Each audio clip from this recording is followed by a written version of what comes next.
All right, today we're going to talk about irregular figures. For class today, you will need for the video today, you will need your composition book for notes and a pencil or pen. All right, so today we're going to talk about irregular figures. Irregular figures are when you have two shapes put together to make a figure that is not a regular figure, thus the name irregular. To find the area of an irregular figure, you first separate the figures into two different shapes that you can find the area of. For example, let's look at this. What two shapes could I separate this figure into? I could separate it into a parallelogram and a semicircle or half a circle. So let's find the area of each one of those. First of all, I want to find the area of the parallelogram. How do you find the area of a parallelogram? Correct. Area is base times height. In this figure, and in any parallelogram, the height is how tall the figure is, never the slant. So in this figure, I would do what? 16 times 9, which is equal to what? Hit pause, work it out. 144. Now I have found the area of one part of the figure. I now need to find the area of the second part. Now, the second part is a half of a circle or a semicircle. We're going to use 3 for pi because we're estimating.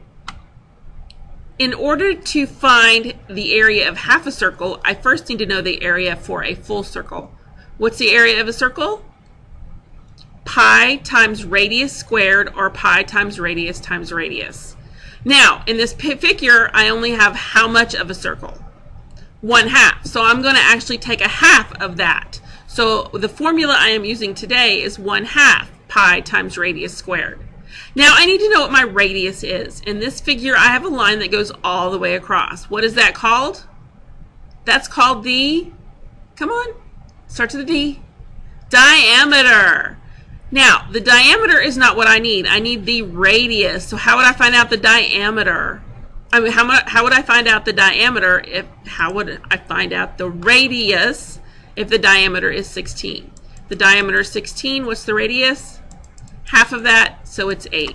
So let's plug everything into my formula. Area is 1/2 times pi times 8 squared. So now let's do what's in the parentheses. What's 8 squared? 64 is correct. And 64 times 3. Pause and work it out. Correct, 192. Now I need to take half of that because it's half of a circle. So that would be correct, 96. Now, answer me this. Riddle me this, Batman. Why is this in squiggly lines and not straight lines? Because that means an approximation. We're using 3 for pi, so we're approximating the answer. And anytime you use pi, you're going to use those because it's an approximation. Okay, so now I have found the area of the semicircle and I have found the area of the parallelogram. So what do I now need to do with those two shapes? Add them together.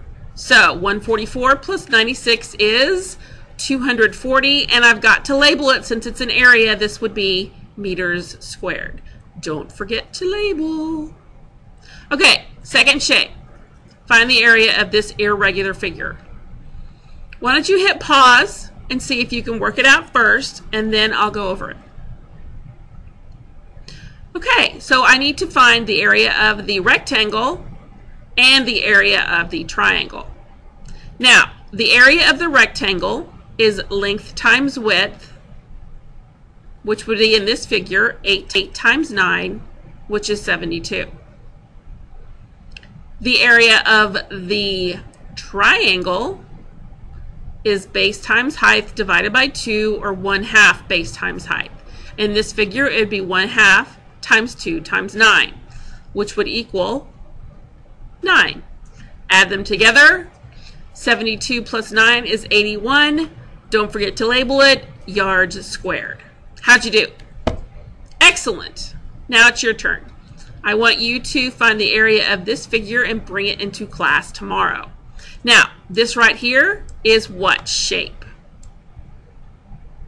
A trapezoid.